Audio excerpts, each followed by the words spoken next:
د خبرونو سرټکی له دولتي اداراتو څخه د ولایت مقام د سار د کمیټې لیدنه. په دې لیدنه کې د دولتي ادارو د ورځني فعالیتونو سربیره د دوی لاسته راوړنې او خدمات ارزول شوي دي.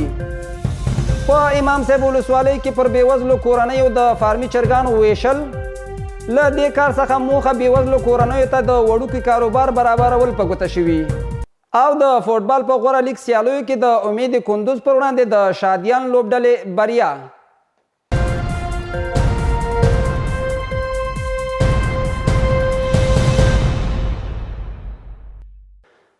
د کندوز ملي راډیو تلویزیون درنو لیدونکو په سلامونو مو هرکلی کوم.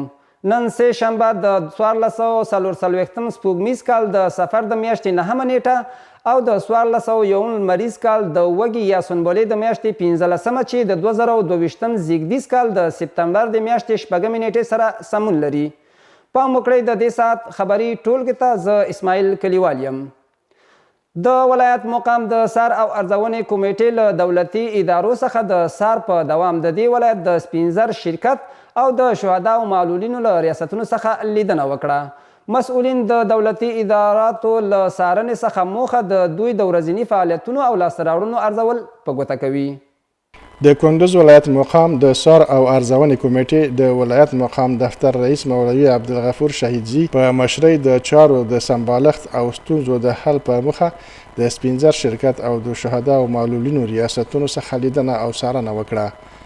په دې څارنه کې یادې کمیټې غړي قاري محمد موسی ستانکزي د کمیټې هدفونه د سپینزر شرکت او د شهدا او معلولینو د ریاستونو له مسؤلینو سره شریکې کړې او زیاته یې کړه چې د ادارو د کورنیو چارو ودې کړنو څخه د ښې پایلې لاسته راوړنه په ادارو کې مثبت بدلون، ښه حکومتولي، د ادارو ترمنځ بشپړه همغږي او داسې نور د سار او ارزونې کمیټې د مهمو موخو څخه دي او له مسؤلینو یې وغوښتل چې د خپلو ورځني فعالیتونو د ترسروي پر مهال د دغو ټکو جدي پاملرنه وکړي.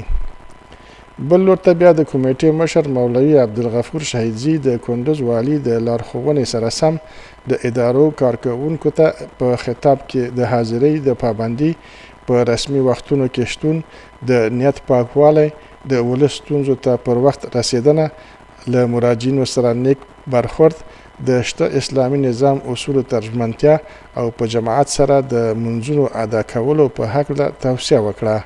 په همدې مهال یادې کمیټې په دې لیدنه کې د دغو ادارو لاسته راوړنې، فعالیتونه او د ادارو د اړوندو ټولو څانګو د ارزونې ترڅنګ د هغوی وړاندیزونه او شته ستونزې له نږدې واورېدلې او د حل ډاډ یې ورکړ.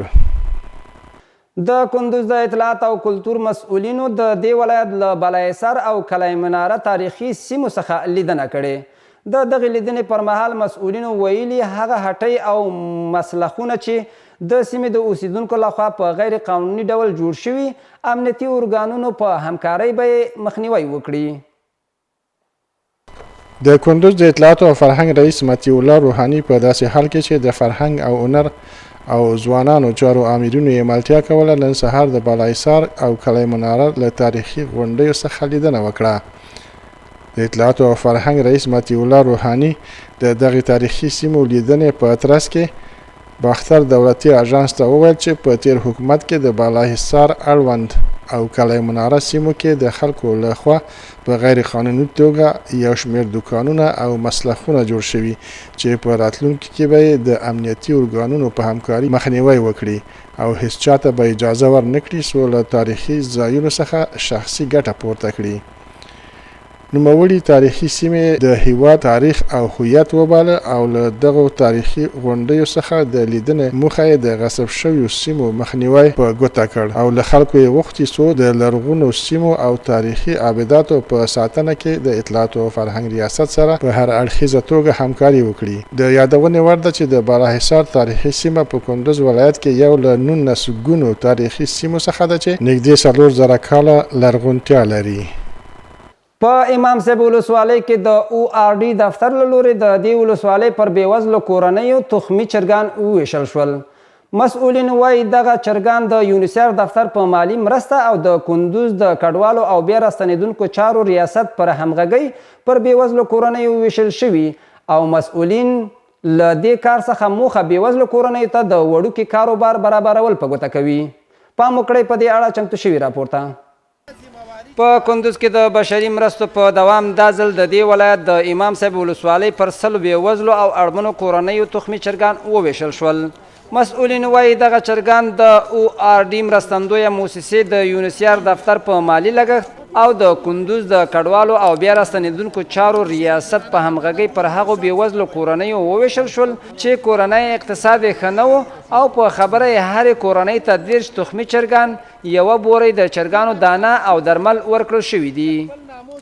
سل پامل ته د امام صاحب په ولسوالۍ کې د ORD موسسې لخوا نه چې په همکاري د ریاست امور مهاجرینو دغه توزیع کیږي، سل پامل ته کیږي. په دې کې 20 دانې چرګې دي، 3 دانې خرازان دي او 15 بوجۍ هغه د دانه د دوی دپاره، او بل سبتونه چې هګۍ پکې راټولوي د هغې سبتونه دي او خوره ده، دانه خوره ده، کوم اسباب چې د چرګانو سره لازم دي هغه ټول ورته ورکول کیږي. دوی دپاره د وړکي د تجارت یو زمینه ورته مساعده شوې ده. بل لور ته بیا دغه کورنۍ چې له دې مرستندویه موسسې څخه یې مرسته شوي چرګان ترلاسه کړي خوښي څرګندوي او له مرستندویه بنسټونو څخه د دې ورته نورو مرستو غوښتنه کوي. موږ د دغه مربوطه مؤسسې نه ډېر خوشحاله یو چې فعلا 100 سامه موږ ته راکړي دي. په دې هر سام کې 10 چرګې دي او ورسره دغه 2 بوجۍ دانه ده او نور کوم لوازم مواد چې کوم دي دوا ده. موږ په دې باندې ډېر خوښ یو او آینده کې موږ هم دا غواړو چې د امام صاحب ولسوالي ډېر یو ضرر دي ده عقبات ولسوالي ده، نو په دغه اړه کې موږ نور مؤسسات هم دا خواهش ده موږ چې موږ سره کمک وکړي او امارت اسلامی نه موږ تشکر کوو. ORD که برای ما هم کمک را کردن، ما میتونیم اقتصاد خود از طریق همی پیش ببریم و میشه در آخر کمک های دیگر هم جریان شقت نکنه. تشکر زیاد که برای مردم غریب و مسکین بیچاره کمک کردن. د امام صاحب ولسوالۍ له دې بېوزلو کورنیو سره دا مرستې په داسې حال کې وشوې چې څو ورځې وړاندې هم دغې موسسې د یونیسیار دفتر په مالي مرسته د خاناباد او دشتیارچي ولسوالیو له 350 اړمنو کورنیو سره د چرګانو ورته مرسته کړې وه. د قلعه زال ولسوالۍ د امنیتي وضعیت د لا پیاوړتیا په موخه امنیتي ناسته وشوه.